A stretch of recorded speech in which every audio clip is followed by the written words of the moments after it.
প্রত্যেক বছরে একটা নির্ধারিত দিনে ওই দৈত্যটাকে খুশি করার জন্য তার হাতে এইভাবে করে একটা করে আমরা মন্দিরে একটা করে সুন্দরী যুবতী আমরা সেখানে রেখে আসি। হাফেজ আব্দুল্লাহ বললেন, তাতে আপনার কান্নার কারণ কি? বলে, লটারি করা হয়, আমার রাষ্ট্রে যতগুলো মেয়ে আছে, কুমারী মেয়ে আছে, তাদের নামগুলো একটা একটা করে লিখে লটারি করা হয়, যার নামটা উঠবে তাকে সে মন্দিরের ভিতরে রেখে আসা হয়। সকালবেলা গ্রামের লোকেরা, এলাকার লোকেরা লাশটা এনে তারপরে তাকে দাফন করা হয়। গতদিন যেই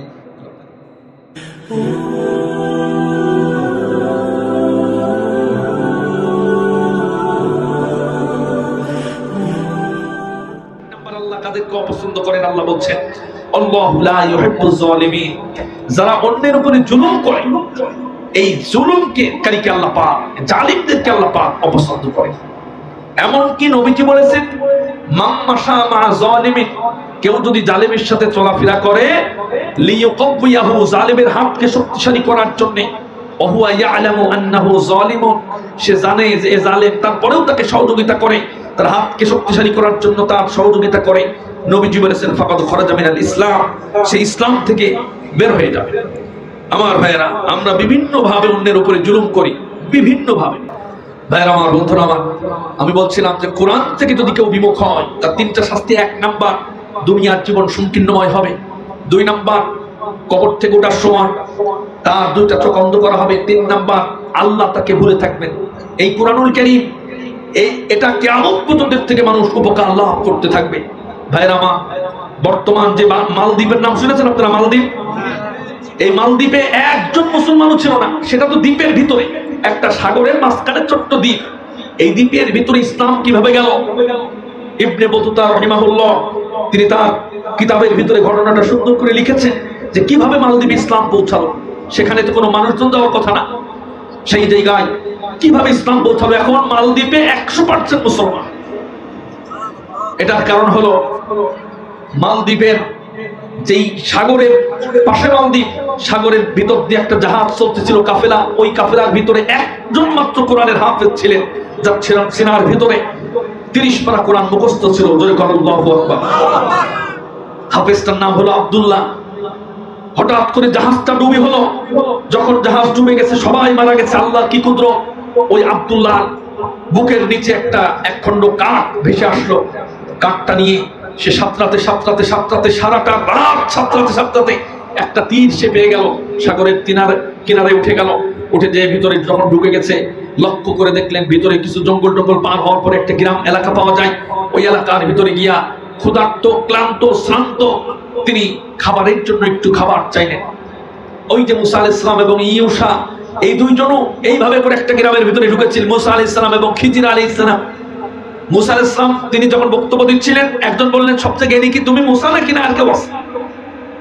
তখন মুসা আলাইহিস সালাম বললেন, কেন, আমি পয়গম্বর, আমি তো সবচেয়ে বেশি জ্ঞানী। আল্লাহ পাক এই কথাটা পছন্দ করলেন। আল্লাহ মুসা আলাইহিস সালামকে বললেন, ও মুসা, তোমার চাইতে জ্ঞানী আর একজন আছে, তিনি হযরত খিজির আলাইহিস সালাম। মুসা আলাইহিস সালাম একটু কৌতূহলী ছিলেন, তিনি প্রস্তাব পেশ করলেন যে আল্লাহ, আমি তার সাথে একটু দেখা করতে চাই, আমার চাইতেও জ্ঞানী আছে, আমি তার সাথে একটু দেখা করতে চাই। তখন আল্লাহ পাক ওহির মাধ্যমে জানাই দিলেন যে তুমি মাছ ভেজে থলের ভিতরে করে নিয়ে যাবা, যেই জায়গা থেকে মাছ তাজা হয়ে যাবে, ওই জায়গায় 2টা সাগর মিলিত দেখতে পাবা, ওই জায়গায় সেই জ্ঞানী লোকটাকে পাবা। মুসা আলাইহিস সালাম একজন সফর সঙ্গী নিয়ে যখন রওনা দিলেন, যাওয়ার পরে থলের ভিতরে মাছ, ইউশা সফর সঙ্গী তার হাতে থলেটা দিলেন। কিছু দূর যেতে যেতে ক্লান্ত হয়ে একটা পাথরের উপরে শুয়ে পড়লেন। মুসা আলাইহিস সালাম এত ক্লান্ত, ঘুমিয়ে পড়লেন। কোরআনে ঘটনাটা এসেছে। ইউশা হাতের থলি নাড়া শুরু করলো, লক্ষ্য করে দেখলেন যে ভিতরে সে মাছগুলো তাজা হয়ে সাগরের ভিতরে ফিল বাহরি সারওয়া, আশ্চর্যজনক ভাবে সাগরের ভিতরে ঢুকে পড়েছে।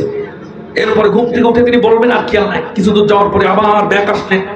ব্যাক আসার পরে ওই জায়গায় দেখলেন একজন বসে আছে।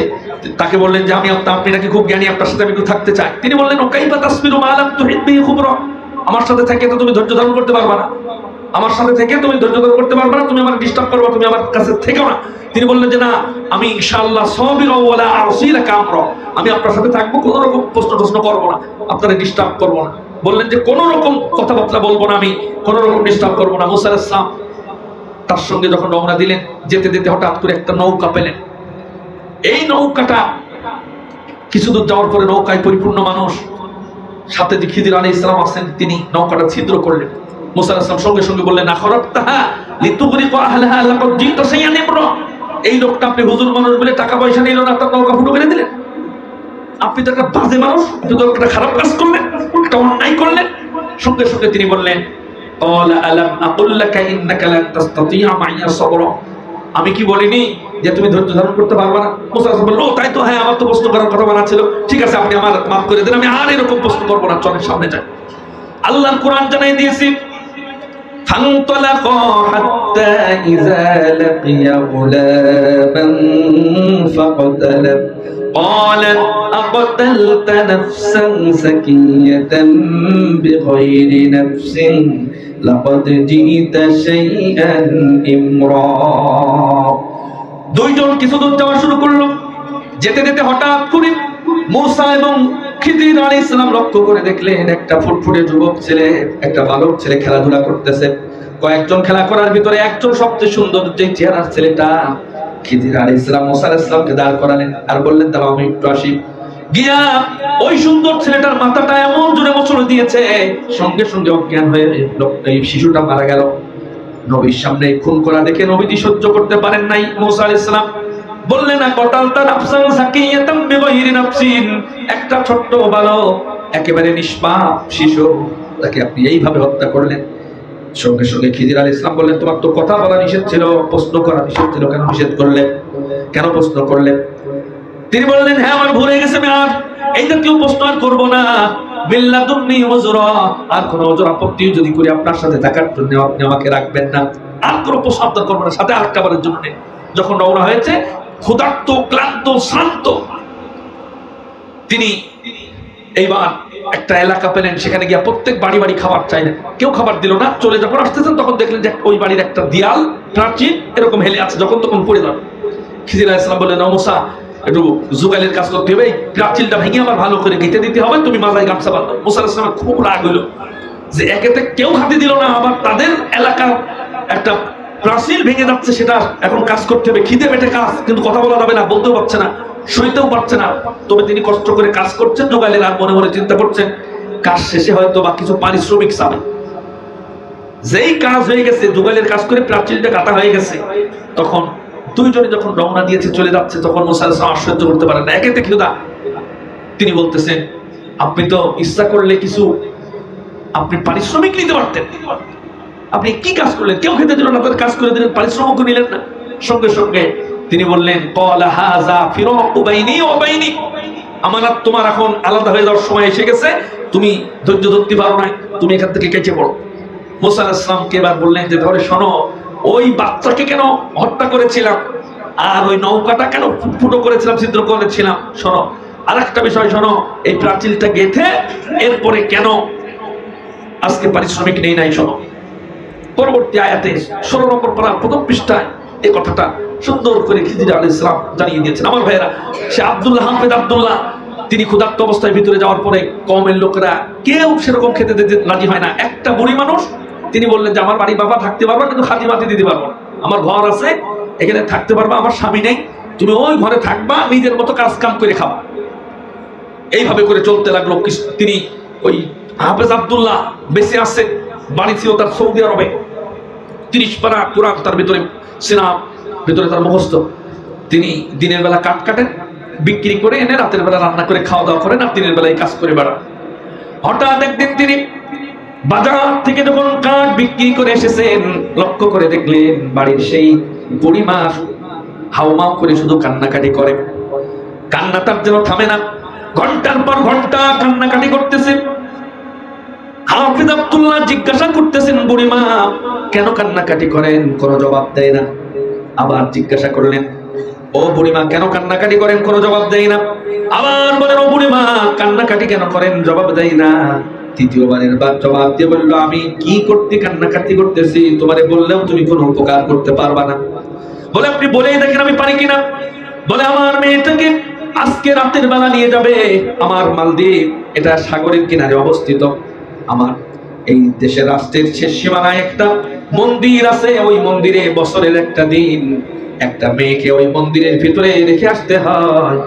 আর ওই একটা করে দৈত্য সাগর থেকে উঠে এসে ওই মন্দিরে তার নষ্ট করে ওই মেয়েটাকে হত্যা করে বিনিময়ে আমার এই মালদ্বীপে কোনো নির্যাতন ওই দৈত্য আর করে না। যদি আমরা না রেখে আসি টোটাল গ্রামটা এলাকাটা আমাদের তছনছ করে দেয়। প্রত্যেক বছরে একটা নির্ধারিত দিনে ওই দৈত্যটাকে খুশি করার জন্য তার হাতে এইভাবে করে একটা করে আমরা মন্দিরে একটা করে সুন্দরী যুবতী আমরা সেখানে রেখে আসি। হাফেজ আব্দুল্লাহ বললেন, তাতে আপনার কান্নার কারণ কি?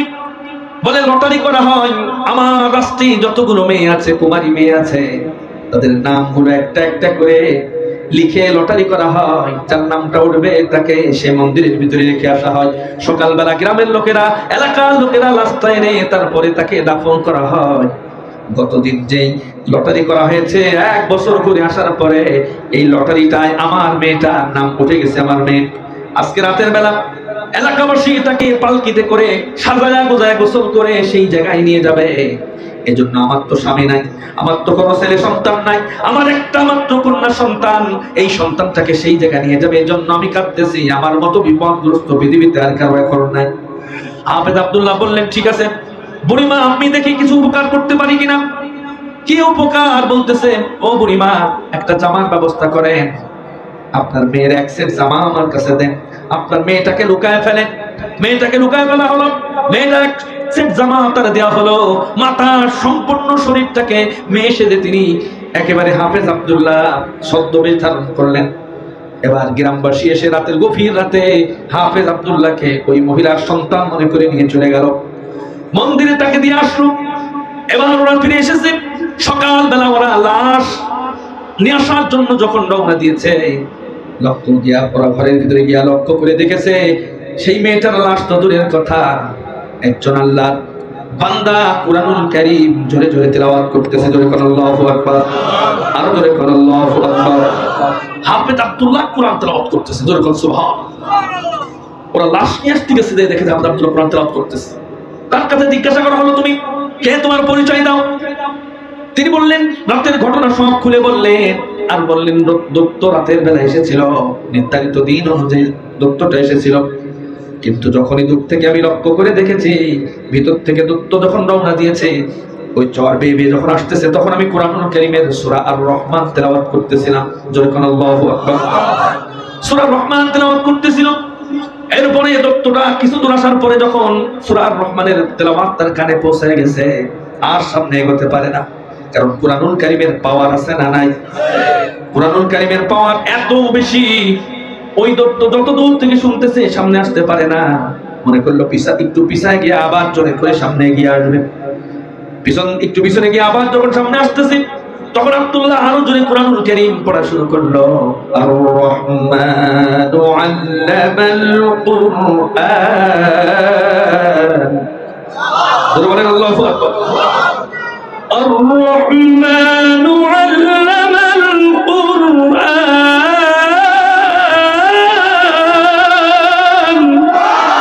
আরো জোরে কোন আল্লাহু আকবার।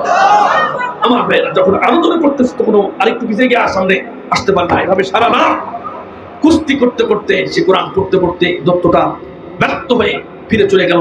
ওরা এই কুরআনুল কারীমের কথা শুনে বললে, এটা কোথা থেকে পেয়েছো? বললো, আসমানি গ্রন্থ, আমাদের রব তার গ্রন্থ। এই কথা শুনে ওই জায়গায় যত মানুষ ছিল সব একযোগে ইসলাম গ্রহণ করলো। এই যে ইসলাম গ্রহণ করেছে, সেখান থেকে আজকে মালদ্বীপে শুধু মুসলমান আর মুসলমান, কোনো অমুসলিম নাই। ইবনে বতুতা তার গ্রন্থের ভিতরে এই কথাটা লিখেছেন। সুবহানাল্লাহ। আমার ভাইরা, তাহলে আল্লাহ অপছন্দ করেন যারা জালিম, তাদেরকে আল্লাহ পাক অপছন্দ করেন। আমাদের সমাজে বিভিন্ন রকমের জুলুম আমরা দেখতে পাই। আল্লাহ বলছেন, আল্লাহ নবী বলেছেন, আয-যুলমু যুলুমাতুন ইয়াউমাল কিয়ামা, জুলুমটা অন্ধকার হয়ে কিয়ামতের কঠিন ময়দানে দেখা দেবে। আপনি যদি বিচার সঠিকভাবে না করেন, সেটা জুলুম। আপনি যদি কারোর উপর অবিচার করেন, সেটা জুলুম। পিতা সন্তানের উপর জুলুম করে, সন্তানের হক আদায় যদি না করে জুলুম করে, সন্তান পিতার প্রতি জুলুম করে, এভাবে করে জুলুমের কোনো অন্ত নাই। একটু জিকির করেন, লা ইলাহা